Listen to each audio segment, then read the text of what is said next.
뉴스 시작합니다. 저는 동정민입니다. 민주당의 국회의장 후보 선출에 있어 이변이 일어났습니다. 의추, 어차피 의장은 추미애라며 이 추 당선인의 친명 대세론이 퍼졌었는데 막상 투표함을 열어보니 우원식 의원이 이겼습니다. 둘 다 친명 후보이긴 하지만 총선 승리 이후 거침없이 달리던 친명 강성 중심의 이재명 체제에 제동이 걸렸다는 분석도 나옵니다. 첫 소식 이상원 기자입니다. 우원식 후보가 재적의원 과반수 이상을 득표하였기에 더불어민주당 제22대 국회 전반기 국회의장 후보에 당선되었음을 선포합니다. 우원식 더불어민주당 의원이 추미애 당선인을 누르고 22대 국회 전반기 국회의장 후보로 선출됐습니다. 앞서 친명 정성호, 조정식 의원이 국회의장 후보직을 사퇴하면서 명심이 추 당선인으로 기울었다는 관측이 나왔습니다. 하지만 정작 뚜껑을 열자 채널A 취재 결과 97대 72, 25표 차이로 우 의원이 이겼습니다. 무슨 이변이나 이렇게 보지 않고요. 그런 과정에서 제가 우리 국회의원들 또 당선자들이 제 활동을 잘 알기 때문에 그런 걸 보고 선택했으리라고 생각해요. 우 당선인은 문재인 정부 첫 여당 원내대표를 지냈고 이재명 대표의 대표 공약인 기본소득을 지원하는 기본사회위원회도 이끌어왔습니다. 추 당선인을 비토하는 친문계 20여 명이 대거 우 의원에게 표를 던졌다는 분석이 나옵니다. 한 친문 의원은 추 당선인이 문재인 전 대통령을 비판하지 않았냐며 그때부터 친문과는 척을 졌다고 말했습니다.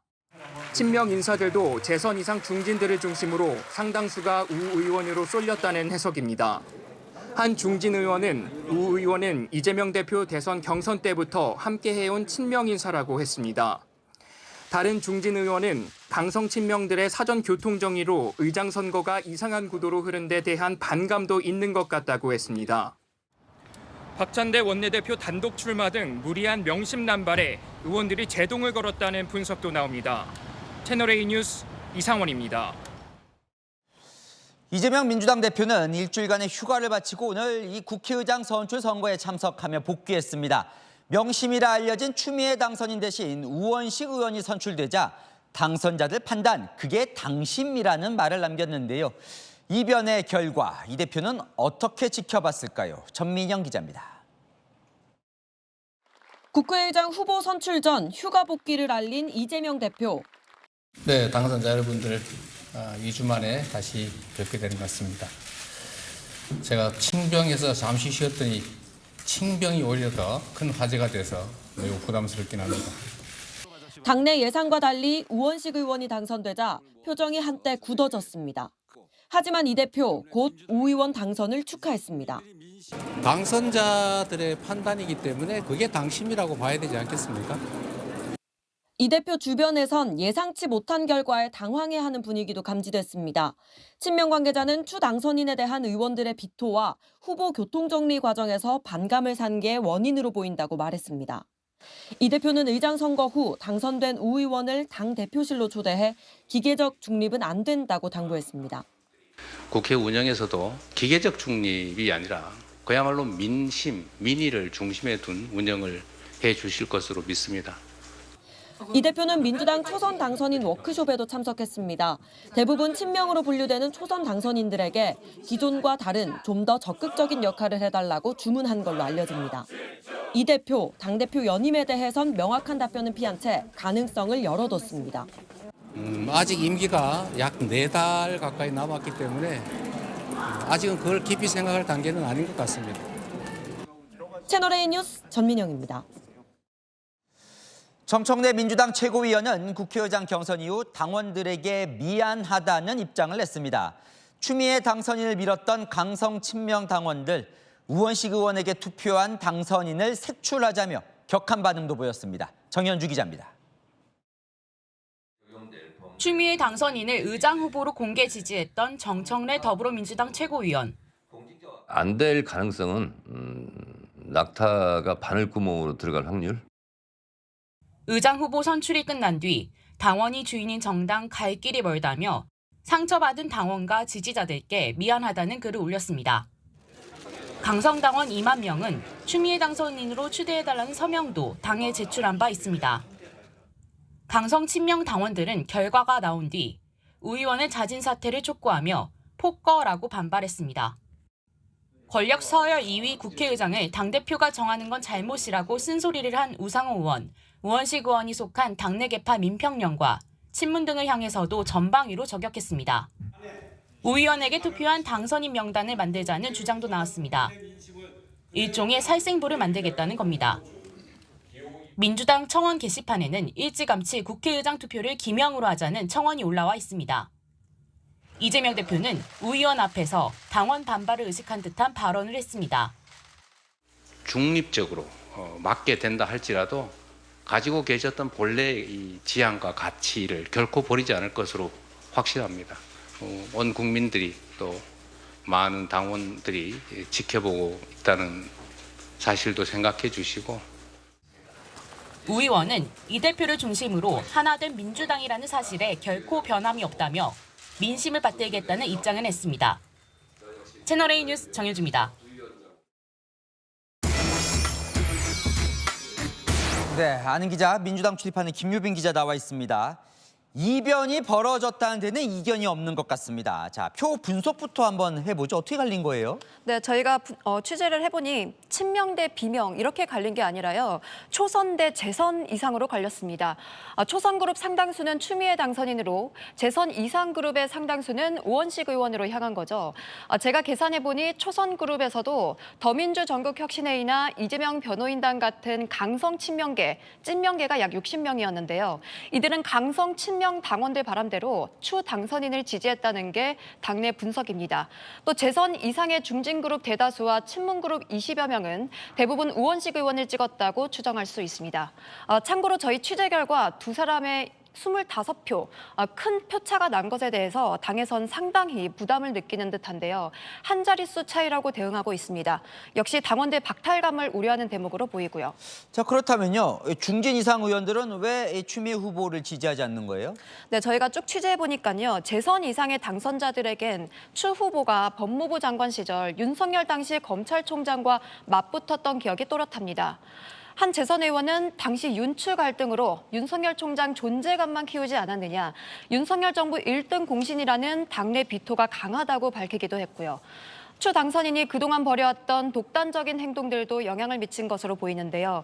윤추 갈등 외에도 고 노무현 전 대통령 탄핵을 주도했고 또 한나라당과 야합해서 노동법을 날치기로 통과시키는 등 컨트롤이 힘든 사람이라는 인식들이 강했습니다. 이러한 비토 추미애 정서가 표결에 강하게 작용한 것으로 분석되고요. 친문 그룹들은 문재인 정부 때 법무부 장관을 해놓고는 퇴임 후에 문 전 대통령을 공격했던 기억이 또 강하게 작용을 했습니다. 추 당선인은 지지해주신 국민들 열망, 당원의 기대에 못 미쳐서 송구하다는 입장을 냈고요. 자, 추미애, 우원식 두 후보 모두 다 이제 명심에 호소를 하긴 했지만 그래도 친명들은 어의추라고 했어요. 어차피 추미애 당선인이 될 거라고요. 자, 이재명 대표는 그럼 속내가 뭐예요? 네, 이재명 대표가 그동안 직접 특정 후보를 지지했던 적은 없습니다. 실제로 추미애, 우원식 두 사람 모두 친명인 것도 맞고요. 하지만 대표 주변을 취재해보면 추 당선인 당선을 예측했었던 것 같습니다. 이변이 일어났다는 거죠. 현장에 간 저희 취재진이 당선 발표 직후 이재명 대표 표정을 봤더니 좋진 않았다고 하더라고요. 그러면 또 한 게 4명의 후보들 중 정성호, 조정식 의원이 같은 날 사퇴했습니다. 박찬대 원내대표가 설득한 것으로 알려지면서 이재명 대표의 마음, 즉 명심이 추미애 당선인으로 교통정리한 것이라고 당내에선 퍼져 있습니다. 이재명 대표 진심이 어디에 있든 당내에서 명심이 있다고 본 후보가 떨어진 셈이고요. 그러면 이재명 대표가 더 분명하게 딱 얘기를 했어야 했던 건가요? 네, 그렇다고 박찬대 원내대표에 이어서 국회의장까지 추대 형식으로 가기에는 극일 체제 비판에 대한 부담감도 있었던 것으로 보입니다. 당내에선 이런 목소리가 터져 나왔으니까요. 당 돌아가는 꼬라지가 지금 그렇게 돌아가고 있잖아요. 그렇잖아요, 전부. 한 사람의 거의 황제를 모시고 있는 당 같잖아요. 한 당선인은 강력한 상대 후보들을 제거했으니 이 정도 시그널이면 의원들도 명심이 곧 추미애겠구나, 알아듣고 움직여주지 않겠느냐, 이렇게 생각했던 게 나이브했던 것 같다는 말도 나오더라고요. 그러면 명심이 먹히지 않았다는 분석도 나오면 이재명 대표의 리더십에도 좀 타격이 있는 거예요? 네, 물론 일부 금이 갔다는 해석도 나옵니다. 한 삼선 의원은 명심의 브레이크를 밟은 거다. 정치적으로 굉장한 의미라고 하더라고요. 하지만 대체적인 의견은 큰 타격은 아니라고 해석하고 있습니다. 재선 이상 친명 의원 상당수가 우원식 의원을 뽑은 건 후보 개인에 대한 평가가 크게 작용한 거고 또 우 의원 역시 내가 명심이라며 친명 후보라는 점을 강조해왔으니까요.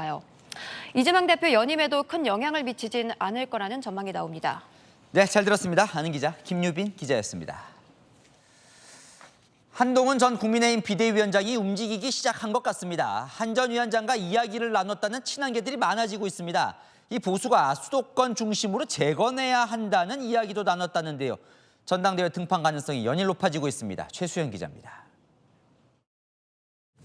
한동훈 전 국민의힘 비상대책위원장이 부쩍 본인이 총선 과정에서 영입한 인사들과 접촉면을 넓히고 있습니다. 당이 나가야 할 방향에 대한 논의도 한 것으로 전해집니다. 요즘 이제 돌아가는 당의 상황이나 아니면 우리 정부 그리고 앞으로 우리 보수가 이렇게 다시 재집권해서 나갈 그런 방향 그리고 특히 수도권을 재건해야 된다라는 이 측면과 관련돼서는 이야기를 한 친한계 인사는 한 전 위원장이 국민의힘의 싱크탱크 역량 강화에도 관심이 있는 것으로 안다고 했습니다. 한동훈 비대위에서 당 사무총장을 지낸 장동혁 수석 원내대변인은 한 전 위원장의 전당대회 출마 가능성을 언급했습니다. 총선을 하면서 당원과 동료 시민에게 많은 약속을 했습니다. 민심이 부를 때 거부할 수 없는 게 정치 아니겠습니까? 한동훈 책임론에 대한 공개적인 반격도 이어졌습니다. 지고 나니까 지금 이제 한동훈 비대위원장을 공격들을 많이 하는데 너무나 째째하고 비굴한 처사예요. 한 친한계 인사도 민주당과는 안 싸우던 분들이 갑자기 앞다퉈 한 전 위원장만 공격하고 있다며 지난 2년간 민주당과 싸운 건 한 전 위원장이라고 했습니다. 한 전 위원장의 전당대회 등판 가능성이 연일 높아지고 있다는 분석입니다. CLA 뉴스 최선입니다. 보신 것처럼 한동훈 전 위원장의 등판 가능성이 높아지면서 친윤, 비윤 가릴 것 없이 견제도 본격화되고 있습니다. 안철수 국민의힘 의원은 한 전 위원장은 자숙할 때라고 했고 홍준표 대구시장은 총선 말아먹은 애라고 표현하기도 했습니다. 나경원 당선자는 새 결집에 나섰습니다. 홍지은 기자입니다. 한동훈 전 국민의힘 비대위원장의 전당대회 출마론에 힘이 실리자 당내 잠룡들 사이에서 비판이 나왔습니다. 큰 선거를 지휘한 사람은 일단은 성찰의 시간을 가지고 어느 정도 그 자숙하면서 있는 것이 도리였었거든요. 대패한 이유에 대해서 근본적인 성찰이 필요하다고 생각합니다. 한 위원장 정도면 저는 잊혀지지 않는다고 생각해요. 홍준표 대구시장은 한 전 위원장을 대표로 만드는 당이라면 해체하는 게 맞다고 날을 세웠습니다. 그럼 총선 말아먹은 사람이 또 지방선거도 말아먹으라고? 상식적으로 그게 가능한 이야기를 좀 하시라고. 그거 찍어주는 사람은 진짜 우리 당에서 찍어주면 우리 당은 해체해야 돼. SNS에 올린 글에서도 총선 말아먹은 애한테 기대겠다는 당이 미래가 있겠냐고 했습니다. 한 전 위원장을 아이라고 표현하며 비난한 겁니다. 유력 당권 주자인 나경원 당선인은 저출산 연금개혁 세미나를 개최하며 차별화에 나섰습니다. 지도부를 포함해 현역 의원 30여 명이 참여하며 세력화에 나섰습니다. 관심들이 있는 주제라서 많이들 참석해 주셨지 않나 이렇게 생각을 합니다.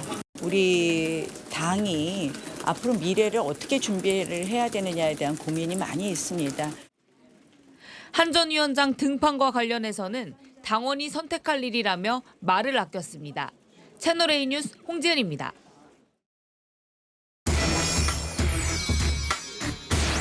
네, 아는 기자 정치부 이현재 기자 나와 있는데요. 움직이는 한동훈 전 비대위원장이 움직이는 걸 어떻게 알 수 있는 거예요? 크게 세 가지 움직임을 보면 한동훈 전 위원장이 재등판할 가능성이 높아진 걸 알 수 있습니다. 총선 이후 자맹을 이어가는 한 전 위원장, 최근에는 집 밖에서 목격되고 있죠. 지난 일요일 원희룡 전 국토부 장관과 저녁 식사를 했고요. 집 근처에서 전화하며 걷는 모습, 도서관에서 책 읽는 모습 등 시민들의 목격담도 이어지고 있습니다. 한 전 위원장과 소통했다는 사람들도 늘었습니다. 이상민 의원, 가수 김은국 씨가 전화를 받았고 조만간 만나기로 했다는 사실을 공개했죠. 영입 인재들과도 연락하는 걸로 전해졌고요. 친한계 인사들은 본격 등판에서 한 전 위원장을 향한 공격을 방어하고 있습니다. 대표 친한계 인사인 장동혁 전 사무총장이나 1호 영입 인재인 박상수 인천 서구갑 조직위원장 등이 한동훈 책임론을 적극 반박했습니다. 한동훈 위원장을 좀 많이 와달라고 했던 분들이 그래서 졌다? 저는 그렇게 말씀하시는 것은 저는 적절치 않다고 생각합니다. 근데 지금 보면요. 친한계 하는데 한동훈 전 위원장 주변에 누가 있는 거예요, 사람들은? 자, 여기도 크게 세 그룹으로 나눠볼 수 있습니다. 일단 지도부를 함께했던 비대위 그룹입니다. 장동혁 사무총장, 김경률 비대위원 등이 여기 속합니다. 두 번째는 이상민 의원이나 박상수 조직위원장 등 영입 인사 그룹입니다. 마지막으로 수도권 낙선자 그룹이 있는데 용산 책임론을 강하게 주장한 김종혁 조직부총장이나 김영우 전 의원 등이 여기 포함됩니다. 근데 한 전 위원장 그래서 주변에 연락해서 뭐라고 하는지도 좀 궁금하거든요. 당권 도전 얘기도 한답니까? 네, 가능성이 점점 커지는 건 맞는 것 같습니다. 제가 친한계 인사들을 몇 명 이렇게 좀 취재를 해봤는데요. 한 인사는 한 전 위원장은 당원들이 부르면 피할 생각이 없어 보인다며 지금 같은 분위기면 출마 가능성이 높다고 전했습니다. 주변 인사들과 보수 재집권 방향이나 수도권 재건책 등을 논의했다는 점도 당권 도전을 시사하는 지점입니다. 하지만 그러다 보니까 친윤, 비윤 가릴 것 없이 한 전 위원장 출마 바람직하지 않다 이런 얘기가 계속 나오거든요. 네, 오히려 친한계들은 이 견제구들이 한 전 위원장을 더 불러낸다 이런 입장입니다. 윤석열 대통령이 검찰총장 시절 추미애 당시 법무부 장관과 갈등을 겪으면서 대권 주자로 성장했듯이 한 전 위원장도 맞으면서 크는 서사를 쌓고 있다는 겁니다. 내일 오후 2시에 총선 백서특위가 이철구 의원 등 공관위원들을 모두 불러 집단 면담을 갖는데 이 자리가 한동훈 책임론의 분수령이 될 전망입니다. 자, 하지만 한동훈 전 위원장이 당대표를 맡는 게 적절하지 않다 이런 목소리도 당내에서는 꽤 있지요. 네, 맞습니다. 한 전 위원장의 한계도 세 가지로 나눠볼 수 있습니다. 우선 사진 정치입니다. 최근 조정훈 백서TF 위원장이 한 전 위원장의 선거 캠페인은 잘못된 판단이었다라고 비판했죠. 선거 기간 중에도 한 전 위원장이 셀카만 찍고 다녔지 여당 대표로서의 비전을 보여준 게 없다는 비판이 항상 따라다녔습니다. 최근 목격담이 화제가 된 것에 대해서도 팬덤은 입증됐지만 이미지로만 정치하는 인기 영합주의라는 지적이 나오고 있습니다. 두 번째는 어쨌든 한 전 위원장이 선거에서 진 패장이라는 겁니다. 윤상현 의원은 오늘 이재명의 민주당과는 달리 우리는 책임지는 보수 정당이면 좋겠다라며 한 전 위원장 재등판을 견제했고요. 홍준표 대구시장은 총선 말아먹은 애라고 독설을 날렸습니다. 한 전 위원장이 반윤 이미지가 강해졌다는 점도 당내 우려를 부르고 있습니다. 아직 대통령 임기가 3년이나 남았는데 여당 대표가 사사건건 대통령과 부딪힌다면 가뜩이나 여소야대로 힘든 상황에서 전국 주도권을 통째로 야당에게 넘겨줄 수 있다는 겁니다. 네, 고민도 좀 있을 것 같네요. 아는 기자 이현재 기자였습니다. 김건희 여사가 공식 일정을 재개했습니다. 153일, 그러니까 5개월 만인데요. 용산을 찾은 캄보디아 정상과의 부부 오찬에 참석했습니다. 앞으로 그럼 계속 활동을 하는 걸까요? 조영민 기자입니다. 김건희 여사가 캄보디아 총리 부인과 용산 대통령실로 들어옵니다. 부인 간 환담을 마치고 윤석열 대통령과 캄보디아 총리의 공식 오찬에도 참석했습니다. 김 여사 공식 일정이 공개된 건 지난해 12월 15일 네덜란드 순방 이후 153일 만입니다. 김건희 여사는 오늘 양국 정상 공식 오찬에 양국 네 분이 함께 참석해서 오찬 행사를 가졌고 이번 달 들어 여러 차례 활동 재개를 검토하다가 오늘 공개 일정을 한 건 캄보디아와의 인연이 작용한 것으로 보입니다. 재작년 캄보디아 방문 당시 김 여사는 심장병을 앓는 14살 현지 어린이 로타를 만났고 이후 우리나라에서 치료를 받도록 도왔습니다. 다음번에 만날 때 더 건강해서 같이 만나야 돼요. The compassionate gesture of First Lady Kim in supporting a Cambodian boy's heart surgery in Seoul is a clear example of this. 윤 대통령도 오늘 캄보디아 총리에게 로타에게 축구공을 선물했는데 축구 실력이 늘었는지 궁금하다며 로타에게 준 축구공은 손흥민 선수가 준 공이라고 말하기도 했습니다. 대통령실은 방한하는 외국 정상의 공식 일정에는 계속 역할을 하고 있었다며 확대 해석은 경계했습니다. 김 여사는 앞으로 외교 일정 외에도 공개 활동을 늘려갈 것으로 알려졌습니다. 채널A 뉴스 조영민입니다. 야권에서 친윤이라고 지목한 이창수 서울중앙지검장이 오늘 취임했습니다. 첫 출근길 자신을 친윤이라고 하는데 동의할 수 없다면서 김건희 여사 사건을 신속하게 처리하겠다고 공언했습니다. 공태현 기자입니다. 검찰 인사로 새롭게 김건희 여사 사건을 지휘하게 된 이창수 신임 서울중앙지검장. 첫 출근길에서 자신을 친윤검사라고 하는 건 정치 공세라는 입장을 밝혔습니다. 야권에선 검사장님이 소위 말하는 이제 친윤 검사다라고 해서 공격하고 있는데요. 이에 대해서는 좀 어떻게 생각하시는지? 정치권에서 쓰는 용어에 대해서는 제가 동의할 수는 없습니다. 명품백 사건 수사는 이원석 검찰총장과 협의해 신속히 처리하겠다고 말했습니다. 또 검찰총장께서 신속 수사 지시하셨는데요. 좀 어떻게 수사 지휘하실 생각이신지? 총장님하고 잘 협의해서 그 사건의 실체와 경중에 맞는 올바른 판단이 나올 수 있도록 최대한 노력하겠습니다. 이 검사장은 오후 취임식에서 검사들을 향해 열심히 수사해서 죄가 있으면 있다 하고 죄가 없으면 없다고 하면 된다고 말했습니다. 반면 박성재 법무부 장관은 빠른 후속 인사를 예고했습니다. 김 여사 수사팀은 추가 교체가 불가피한데 검찰총장과 법무부 장관 충돌이 재현될 소지도 있습니다. 후속 인사까진 약 2주 정도 걸릴 전망입니다. 수사팀은 오늘 20일 김 여사를 고발한 백은종 씨를 소환 조사합니다.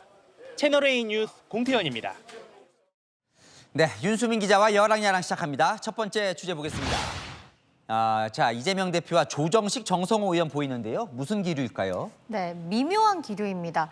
두 사람 다 민주당 국회의장 후보로 나섰다 중도 사퇴했죠. 이재명 대표가 사실상 교통 정리를 했다는 말이 나왔는데 그래서일까요? 오늘 의장 선거 때 이런 미묘한 기류가 포착됐습니다.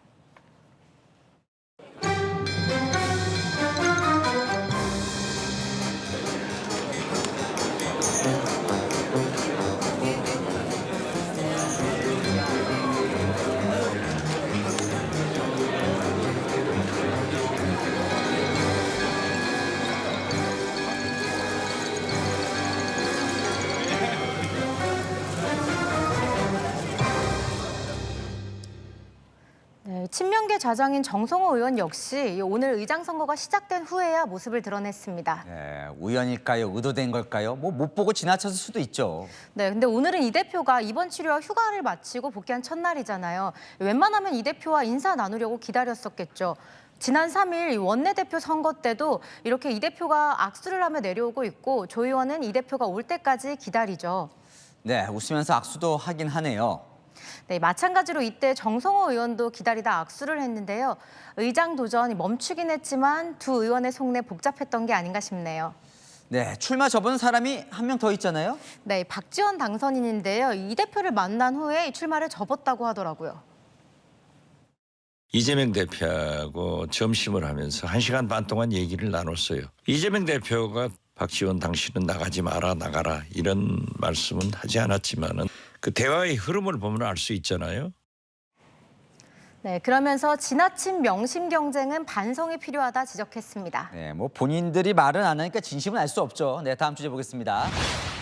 홍준표 대구시장, 상남자, 최근 검찰 인사 두고 김건희 여사 방탄 비판이 일자 대통령은 상남사라고 사실상 두둔을 했는데 안철수 의원도 뭐라고 했네요. 네, 안철수 의원이 홍준표 시장의 상남자의 도리에 맞서 공직자의 도리를 내세웠습니다. 공직자는 또 다른 많은 국민들을 위한 의무가 있지 않습니까? 공직자에게 그 말씀을 하시는 건 굉장히 부적절하죠. 만약에 그렇게 생각하신다면 본인이 그만두셔야죠, 공직자를. 적어도 공직자라며 내 여자 지키는 상남자가 아닌 국민을 지키는 의무를 다해야 한다고 지적한 거죠. 약간 우회적으로 홍준표 시장을 비판한 것 같기도 하네요. 네, 홍 시장 가만히 있지 않았는데요. 안 의원 이름을 쓰진 않았지만 안 의원을 겨냥해서 글을 올렸습니다. 본인은 그렇게 해왔는지 자문해보라면서 집에서 자고 오면 결정이 바뀐다는 소문은 거짓이었나라고 했는데요. 안 의원 역시 아내 김미경 교수의 조언을 듣지 않냐고 지적한 거죠. 좀 이렇게 튀네요. 무슨 아내의 역할로 논쟁이 번지는 거예요? 네, 김미경 교수는 안 의원의 정치 활동을 전면에 나서서 돕고 있죠.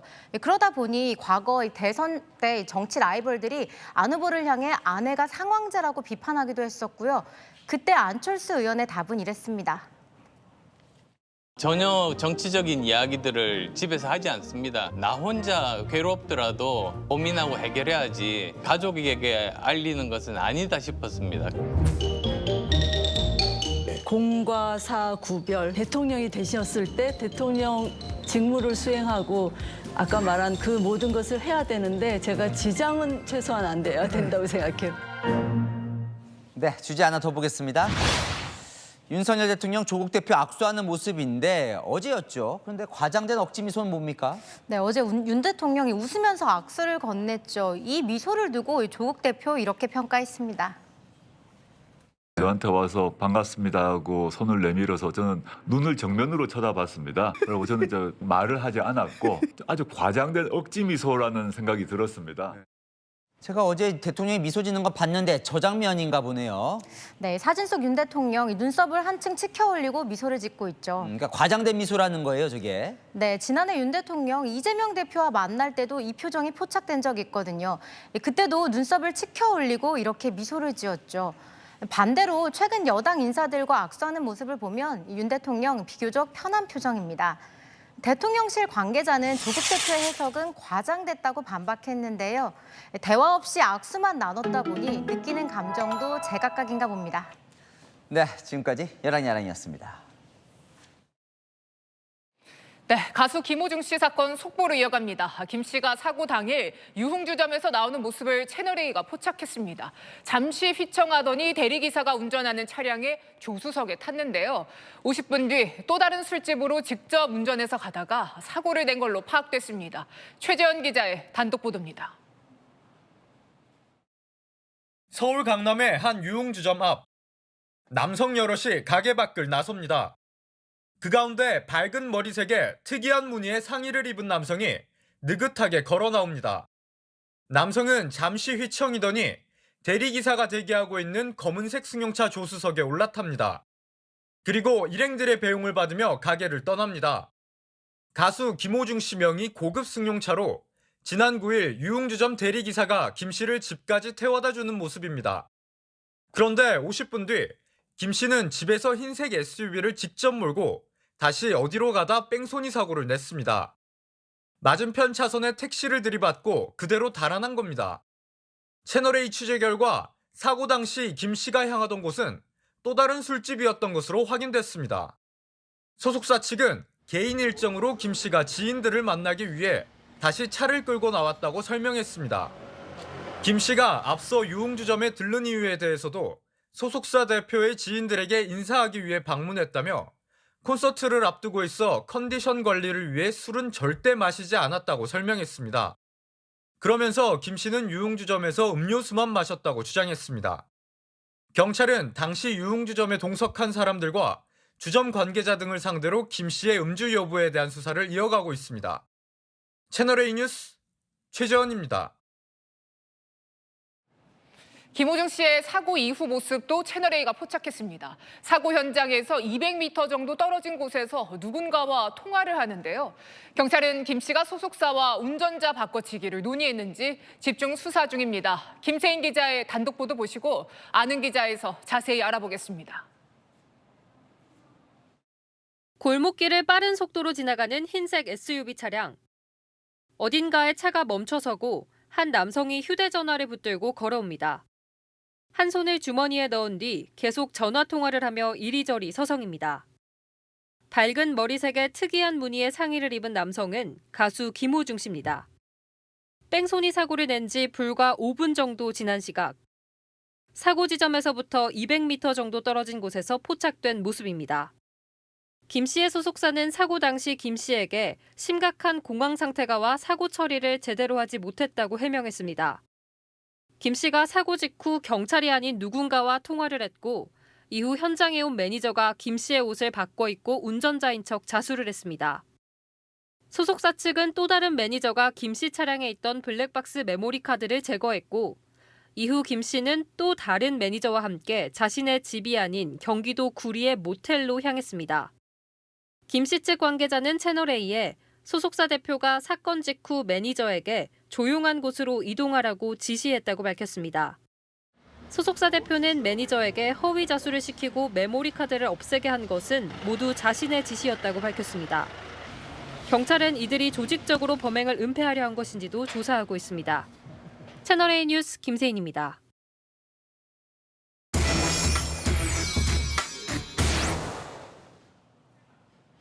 네, 아는 기자 사회부 배두원 기자 나왔습니다. 그래서 김호중 씨는 술을 마신 겁니까? 안 마신 겁니까?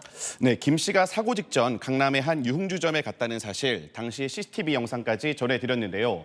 하지만 김 씨는 음주 혐의를 부인하는 입장을 고수하고 있습니다.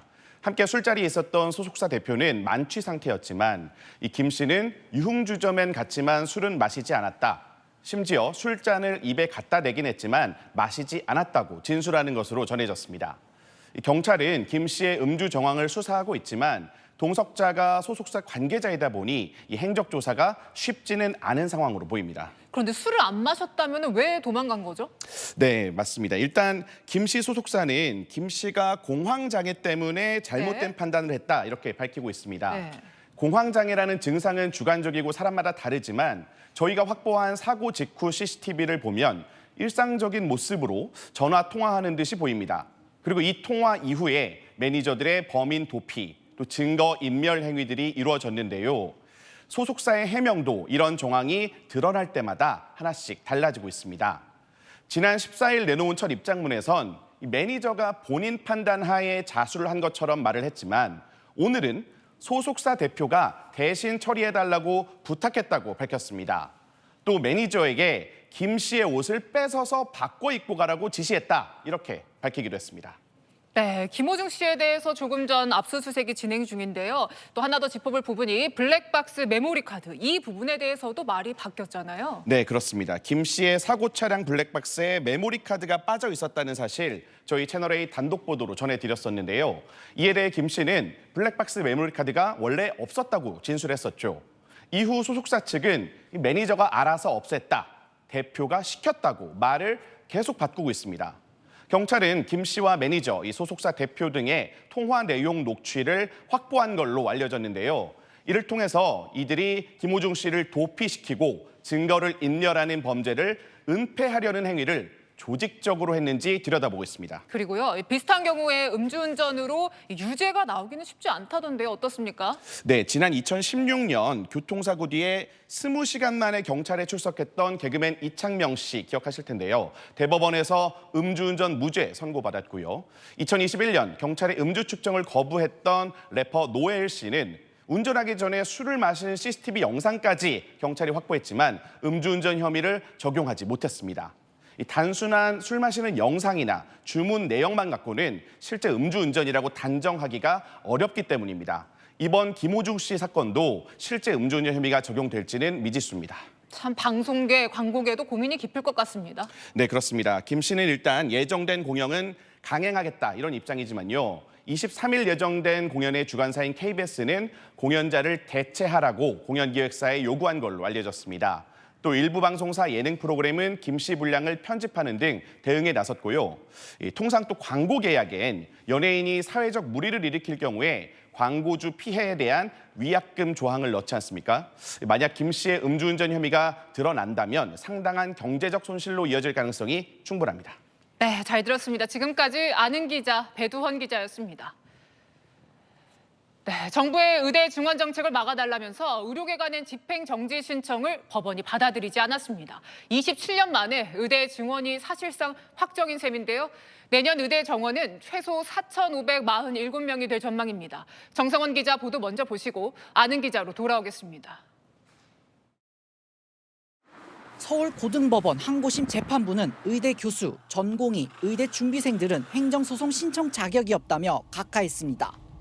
다만 의대 재학생들은 1심과 달리 신청 자격이 있다고 봤습니다. 회복하기 어려운 손해를 예방하기 위한 긴급한 필요성도 인정했습니다. 그러나 가처분을 인용할 경우 공공복리에 중대한 영향을 미칠 우려가 있다며 기각했습니다. 법원의 판단에 따라 보류됐던 의대 증원 절차는 다시 속도가 붙을 전망입니다. 정부는 사법부의 현명한 결정에 힘입어 더 이상의 혼란이 없도록 2025학년도 대학 입시 관련 절차를 신속히 마무리하겠습니다.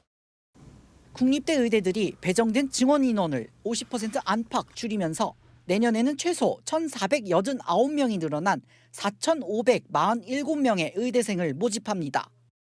의학 전문 대학원인 차의과대학이 증원분 40명을 그대로 확정하면 정원은 최대 4,567명까지 늘어납니다.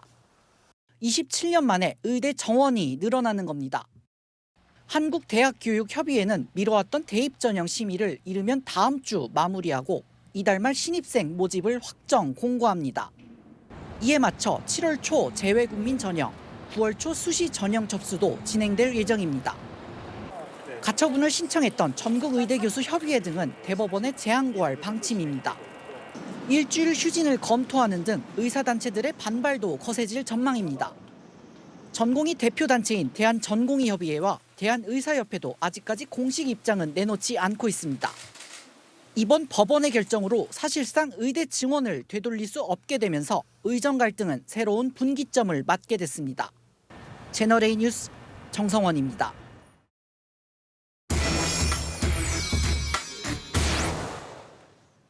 네, 아는 기자 정책사회부 김단비 기자와 함께합니다. 네. 오늘 법원 결정 보면요, 정부 손을 들어준 걸로 보입니다. 이유는 뭡니까? 네, 앞서 리포트에서 보신 것처럼 의대 교수, 전공의, 준비생은 정부의 증원 방침과 이해관계를 갖는 당사자가 아니라고 봤습니다. 반면 의대 재학생들은 정부 증원을 따질 자격이 있다고 봤는데요. 여기서 입학 정원을 늘리는 게 필요한지 구체적인 언급을 했습니다. 의대 재학생들의 학습권 침해 등을 예방할 필요성은 인정되지만 가처분을 인용할 경우 의대 증원을 통한 의료 개혁이라는 공공복리에 큰 영향을 미칠 우려가 크다는 겁니다. 재판부는 둘 중에 공공복리를 더 옹호할 필요성이 있다고 봤습니다. 그러면요, 뒤집힐 가능성도 있는 겁니까? 의료계는 대법원에 재항고한다던데요? 네, 대법원이 최종 심의이기 때문에 뒤집힐 가능성은 남아 있습니다. 다만 그 가능성이 희박해 보인다는 게 전문가들의 설명입니다. 통상 재항고 사건을 심리할 재판부 구성에 2주가 걸립니다. 이후 심리 기간까지 감안하면 5월을 훌쩍 넘길 가능성이 큽니다. 하지만 교육부와 각 대학들의 2025학년도 신입생 선발 절차 관련 법상 이달 말까지 확정해야 합니다. 대법원의 재항고 결정이 나오기 전에 이미 입시 절차가 확정돼 버릴 가능성이 큰 겁니다. 신청인 측은 대법원의 사안의 중대성을 감안해 5월 31일까지 결정을 내려달라 이렇게 요청할 계획이지만 특별한 사정이 인정될진 현재로서 미지수입니다. 지금부터 앞으로 의대 증원까지 남은 절차는 어떤 거죠? 네, 이제 남은 절차는 한국대학교육협의회의 심의와 개별 대학의 학칙 개정입니다. 대교육은 각 대학이 증원분을 반영해서 제출한 입시 요강에 대해 다음 주 심의를 열 거라고 하고요. 늦어도 27일까지는 각 대학에 승인 통보를 할 계획이라고 합니다. 수험생 입장에선 5월 말에는 개별 의대가 내년에 뽑는 수시, 정시 비율 같은 입시 정보를 확인할 수 있습니다. 또 각 대학에선 증원된 모집 정원을 반영한 학칙도 변경해야 하는데요.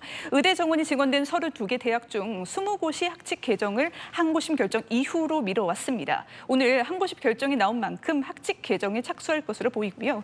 교육부는 학칙 개정을 무산시킨다며 고등교육법을 근거로 시정명령과 학생 모집 정지 등 행정 조치를 하겠다고 예고한 상태입니다. 네, 알겠습니다. 지금까지 아는 기자 김단비 기자였습니다. 아내를 휠체어에 태우고 와서 아내의 인감증명서를 발급해달라는 남성. 아내가 중증장애를 앓고 있어서 추가 절차가 필요하다고 안내하자 행패를 부리기 시작합니다. 고성과 욕설에 공무원을 때리기까지 난동은 3시간 동안 계속됐습니다. 공국진 기자입니다. 휠체어에 아내를 태우고 행정복지센터로 들어오는 남성. 아내의 몸엔 인감증명서를 발급해달라는 명패가 달렸습니다. 60대 A씨는 금융기관에 제출해야 한다며 공무원들에게 아내 명의 인감증명서를 요구했습니다. 그런데 정작 아내는 의사표시는커녕 몸을 제대로 가누지 못하는 중증 장애인입니다. 담당 공무원이 당사자 의사를 확인할 수 없는 만큼 성년 후견인 지정을 해야 한다고 안내하자 언성이 높아집니다. 진짜 정말 인권에 대한 감수는 제로야 당신들. 똑바로. 고성과 욕설이 쏟아지고 급기야 공무원들을 밀치고 목을 조릅니다. 다른 민원인들이 있는데도 아랑곳하지 않습니다. 난동은 3시간가량 이어졌고 결국 A씨는 인감증명서를 받지 못하고 자리를 떴습니다. 공무원들은 저항 한번 못하고 폭행을 감수해야 했습니다. 그 생각하면 가슴이 막 벌렁벌렁거리네요. 너무 무서워요. 이 담당자는 그 우회증으로 지금 한 닷새 동안 출근을 못하고 휴관했거든요. 센터 측은 지난 5년간 성년 후견 제도를 안내했지만 남성은 아내가 의사 능력이 있다든지 신청하는데 시간과 돈이 든다는 등 이유를 대고 거부한 것으로 알려집니다.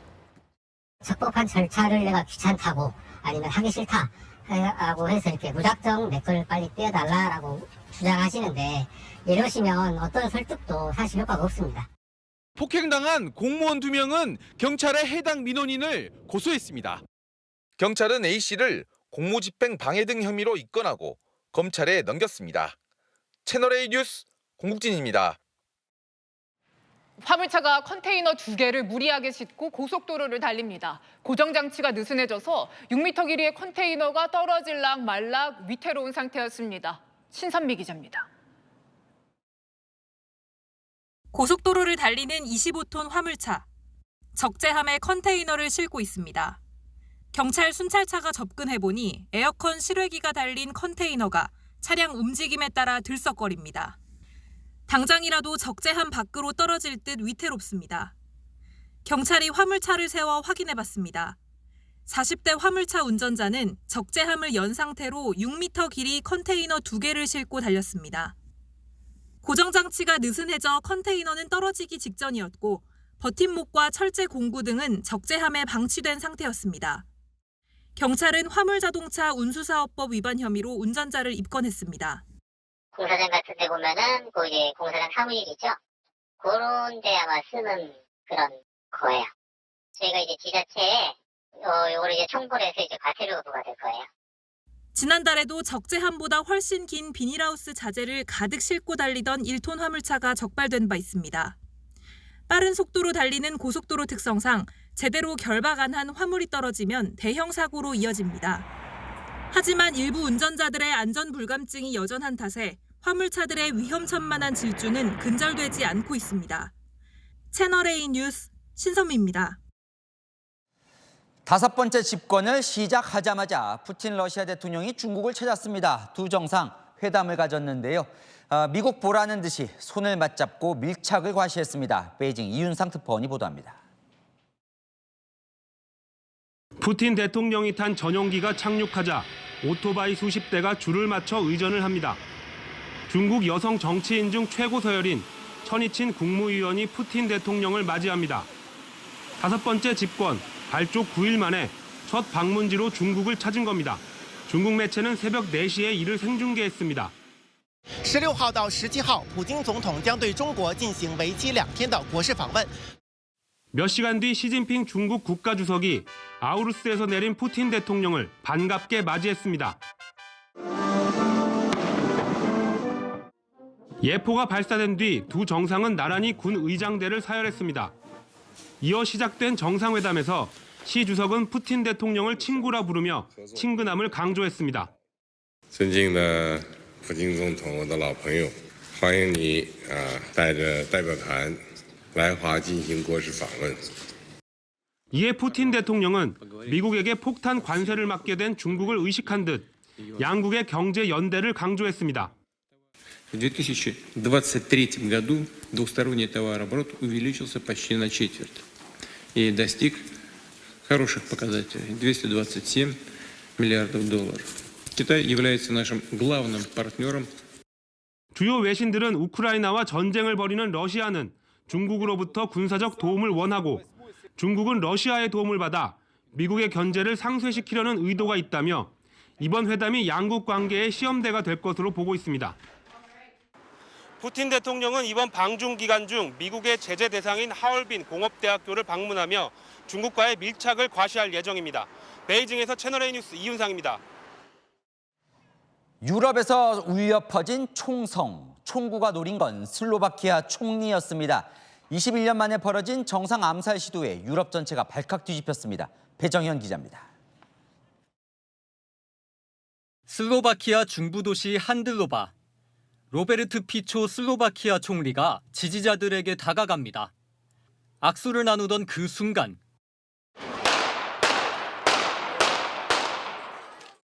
총소리가 연달아 울립니다. 군중 속에 있던 한 남성이 다른 곳을 바라보는 척하다 갑자기 뒤돌아 총을 쏜 겁니다.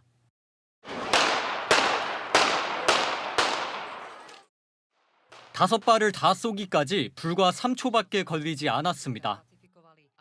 Ja som počula 3, ale možno mohli by to za sebou nejako, ako keď je lobuchy na stúpate na delenie. 총리는 배를 움켜쥐며 쓰러졌고 곧바로 헬기를 타고 병원으로 옮겨졌습니다. 주요 외신들은 복부와 관절에 총알 2발을 맞았다고 전했습니다. 5시간이 넘는 수술 끝에 일단 목숨은 건졌습니다. Je jeho stav stabilizovaný, avšak je naozaj veľmi vážny, preto bude vlastne zabezpečený na jednotke intenzívnej. 현장에서 체포된 용의자는 70대 남성 작가로 확인됐습니다. Nesúhlasím s politikou vlády. A preto ste sa pred mesiacom rozhodol čo? Veď sú likvidované mass media. prečo RTVS je napadaná, prečo súdia. 피초 총리는 2018년 반정부 시위로 총리직에서 물러난 뒤 지난해 다시 당선됐습니다. 이후 공영 미디어 장악을 위한 개혁안을 추진했고 러시아의 우호적 태도를 취해 비난을 받아왔습니다. This is the issue. What's happened? It's a political assault. It's absolutely clear. 블룸버그 통신은 현재 슬로바키아가 그 어느 때보다 정치 양극화된 상황이라고 평가했습니다. 조 바이든 대통령을 포함한 각국은 일제히 성명을 내고 사건을 규탄했습니다. 채널A 뉴스 배정윤입니다. 국내 엔터사 최초로 대기업이 된 하이브의 방시혁 의장, 국내 그룹 총수 중 주식재산 6위에 올랐습니다. 4대 그룹 총수인 최태원 SK그룹 회장, 구광모 LG그룹 회장을 제친 건데요. 김재혁 기자입니다. BTS를 월드스타로 성공시킨 하이브 방시혁 의장이 국내 그룹 총수 중 주식 부자 6위에 올랐습니다. 하이브가 자산 5조 원을 넘겨 국내 엔터사 최초로 대기업이 된 데 이어 방 의장은 대기업 88곳의 총수 중 주식 재산 6위에 오른 겁니다. 나를 영원히 고용해 줄 수 있는 회사를 자기가 차리자. 그런데 회사를 운영하다 보니 제가 이 회사에 없더라도 빈자리가 보이지 않도록 준비해야 한다는 걸 깨닫게 되었습니다. 하이브 지분 31.57%를 보유한 방 의장의 주식 평가액은 그제 종가 기준 2조 5,447억 원입니다. 주식 재산만 놓고 보면 4대 그룹 총수인 최태원 SK그룹 회장이나 구광모 LG그룹 회장보다 높았습니다. 주식 부자 1위는 15조 9,016억 원을 보유한 이재용 삼성전자 회장입니다. 이어 서정진 셀트리온 회장, 김범수 카카오 창업자, 정의선 현대차그룹 회장, 서경배 아모레퍼시픽 회장이 뒤를 이었습니다. 올해 방 의장의 주식 재산은 1월 11일 기준 3조 3,667억 원까지 오른 적도 있습니다. 시장 상황에 따라 방 의장이 주식 부자 톱5에 들 수 있다는 분석도 나옵니다. 그룹 총수 주식 부자 상위 10명 중 절반은 방 의장을 포함해 자력으로 그룹을 일군 자수성가 유형이었습니다. 채널A 뉴스 김재혁입니다. 중국 쇼핑몰 알리와 테무, 어린이 제품 등에서 발암물질이 나와서 소비자들을 불안에 떨게 했죠. 정부가 KC 인증을 받지 못한 제품은 직구를 차단하기로 했습니다. 안건우 기자입니다. 세관 물류센터에 택배 상자가 산더미처럼 쌓였습니다. 상당수가 중국에서 들어오는 직구 제품입니다. 22년도 전자 상거래 물량이 약 5천만 건이었는데요. 작년 23년도에는 약 7천만 건으로 37%가량 증가했습니다. 특히 초저가를 앞세운 중국 온라인 쇼핑몰 알리와 테무를 통한 직구가 크게 늘었는데 발암물질 범벅인 제품이 아무런 제약 없이 반입돼 안전 우려가 커졌습니다. 발암물질 관련 애들 장난감부터 시작해서 그런 문제들도 많이 터지고 사용해 보니까는 그 품질의 문제점도 많이 느꼈고. 이에 정부가 나서 국가통합인증마크 KC 인증을 받지 않은 제품은 직구를 원천 차단하기로 했습니다. 장난감이나 유모차, 옷 같은 어린이 제품 34개 품목과 전기 온수매트 같은 전기 생활용품 34개, 가습기 살균제 등 생활화학 제품 12개를 포함한 총 80개 품목이 대상입니다. 정부는 올해 안에 KC 인증을 받지 않은 제품을 판매하는 해외 업체를 처벌하도록 법을 개정해 중국 쇼핑몰에 대한 압박을 강화할 방침입니다. 채널A 뉴스 안건우입니다. 요즘 대학 축제가 한창이죠. 낭만이 가득해야 할 축제가 가수들의 콘서트장으로 전락했다는 비판이 나옵니다. 수억 원을 들인 콘서트에 안표가 오가고 가수들 사진을 찍어서 돈벌이를 하기도 합니다. 현장 카메라 김승희 기자입니다. 요즘 대학가는 축제가 한창인데요. 인기 가수 모셔오기 경쟁이 치열해지면서 많게는 수억 원이 넘는 돈을 축제 비용으로 쓰고 있습니다. 현장으로 가보겠습니다.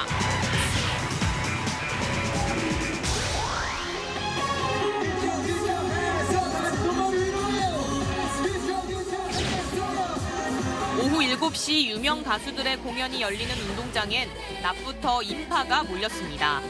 여기 동네 친구랑 함께 비공연 보러 왔습니다. 저희도 열심히 흔들려고요. 무대 가까운 곳에 재학생 구역이 따로 있는데 무료로 배포된 이곳 티켓이 암암리에 거래되기도 합니다.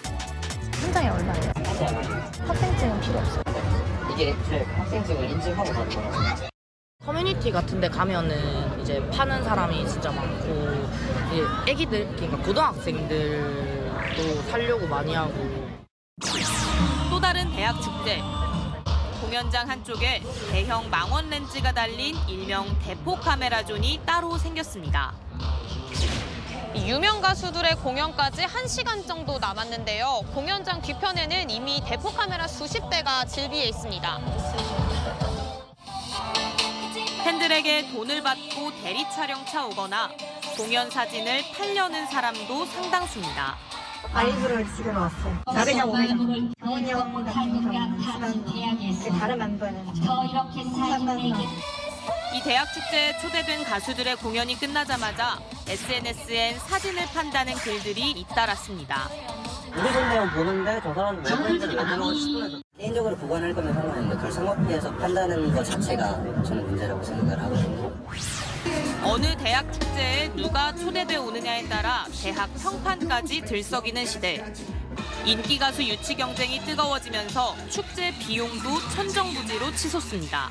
비싼 가수들은 5천만 원, 6천만 원, 다른 학교도 대부분 한 3, 4억 내에서 대부분 쓰고 있는.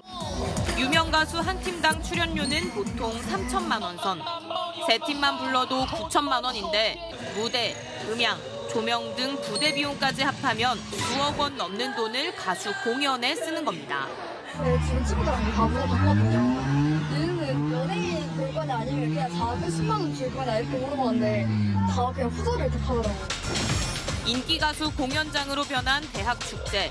정작 주인공인 대학생들은 뒷전이 돼버렸습니다. 현장 카메라 김승희입니다. 네, 지난 주말 K리그에서 벌어진 대규모 물병 투척 사건 기억하시죠? 홈구 단인 인천에 응원석 폐쇄 5경기 중징계가 내려졌습니다. 물병 투척으로 응원석이 폐쇄된 건 처음입니다. 이현용 기자입니다. 심각한 소요 사태로 기록될 인천 유나이티드의 이른바 물병 투척 사건이 역대 최고의 중징계로 마무리됐습니다. 선수들이 몸으로 막아도 물병이 계속해서 날아옵니다. 그 물병에 서울 기성용은 급소를 맞아 큰 부상으로 이어질 뻔한 상황까지 닥쳤습니다. 프로축구연맹은 오늘 상벌위원회를 열어 인천 구단에 제재금 2천만 원과 홈경기 응원석 폐쇄 5경기의 징계를 부과했습니다. 인천 팬들은 5경기 동안 5천 명 규모의 응원석에 앉을 수 없는 겁니다. 연맹에 따르면 물병 투척 사건으론 최고 제재금은 물론 응원석까지 폐쇄된 건 최초입니다.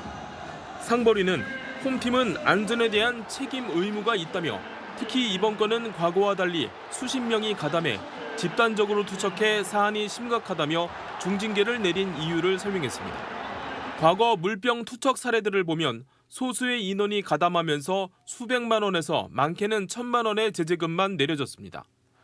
한편 당시 경기 종료 뒤 인천 응원석 앞에서 팔을 휘두르며 포효하는 동작으로 관중을 자극한 백종범에게는 제재금 700만 원이 부과됐습니다. 관중에 대한 비신사적 행위가 이유입니다. 또 물병을 던진 관중에 대해선 인천 구단 측에서 경기장 출입 금지령을 내릴 전망입니다. 채널A 뉴스 이현용입니다. 설악산에 40cm 넘는 눈이 내렸습니다. 5월 중순에 대설특보가 내려진 건 기상관측 이후 처음인데요. 강경모 기자가 5월의 설산에 다녀왔습니다. 산 정상 일대가 온통 하얗게 변했습니다. 등산객들은 하얀 설경을 배경으로 사진을 남기느라 분주합니다. 해발 1459m 발왕산 정상입니다. 휴대전화가 전부 들어갈 만큼 눈이 쌓였습니다. 북극에 온 것도 아니고 눈이 온 걸 보니까 또 감회가 좀 새롭더라고요. 처음 봅니다, 이런 날씨는. 너무 추워요. 5월에 눈을 보니까 유럽의 알프스를 연상하게 되고요. 우리나라에도 이런 좋은 곳을 볼 수 있다는 데 대해서 참 기쁩니다. 어제 오후부터 강원 산간 지역에 대설특보가 발효되면서 해발 1000m 이상 고지대를 중심으로 많은 눈이 내렸습니다. 비공식 기록이지만 설악산 소청봉엔 40cm 넘는 눈이 왔고 중청봉에도 22cm 눈이 쌓였습니다. 5월 중순에 대설특보가 내려진 건 기상관측 이후 처음입니다. 영하 25도 이하의 매우 차가운 공기를 동반한 저기압이 우리나라 중부지방을 통과하면서 기온이 낮은 1000m 이상의 높은 산지로 많은 눈이 내렸습니다. 눈이 반갑지 않은 곳도 있습니다. 고랭지 농가에선 수확을 앞둔 농작물들이 날벼락을 맞았습니다. 지금 수확해야 할 나무는 이렇게 눈 속에 덮였습니다. 눈개수만 아예 눈 속에 들어가서 보이질 않습니다. 때 아닌 눈 소식에 희비가 엇갈렸습니다. 채널A 뉴스 강경모입니다. 때 아닌 강원 폭설이 지난 뒤 봄의 하늘색을 되찾았습니다. 통상 5월의 하늘하면 오늘처럼 파란색의 반짝이는 봄볕이 어우러져야 제맛이죠. 당분간은 전형적인 봄의 하늘을 만끽할 수 있습니다. 봄볕의 기온이 오르면서 주말에는 여름더위가 찾아옵니다. 서울을 기준으로 내일은 25도, 일요일에는 29도까지 오르겠습니다. 일교차는 10도 이상 크게 벌어지겠습니다. 전국적으로 공기질도 보통에서 좋음으로 좋겠습니다. 다만 나가실 때 강한 자외선에 대한 대비는 필요합니다. 내일 아침 서울은 12도, 춘천 7도 등 쌀쌀하겠습니다. 낮 기온은 춘천 25도, 대구 28도 등 덥게 느껴지겠습니다. 당분간은 별다른 비 소식 없이 하늘은 계속 맑겠고요. 한낮 기온은 크게 올라서 아침과 낮의 기온차가 상당히 크겠습니다. 날씨였습니다. 저출생이 위기라지만 막상 출산율을 올려도 걱정이란 얘기가 나옵니다. 아기 받을 산과 의사가 없어서요. 17년 뒤면 전국에 59명밖에 안 남는다네요. 이 지역에서 저출생 대책 아이디어를 모으자 보건소에 소아과 의사 좀 보내달라는 의견도 나왔습니다. 오늘 법원 판결로 의대 증원이 사실상 확정이 됐습니다. 이제 도돌이표 갈등 끝내고 필수 의료 의사들 어떻게 늘릴지 정부와 의료계가 함께 머리 맞대면 좋겠습니다. 마침표 찍겠습니다. 의정 갈등 제자리면 안 된다. 뉴스데이 마칩니다. 감사합니다.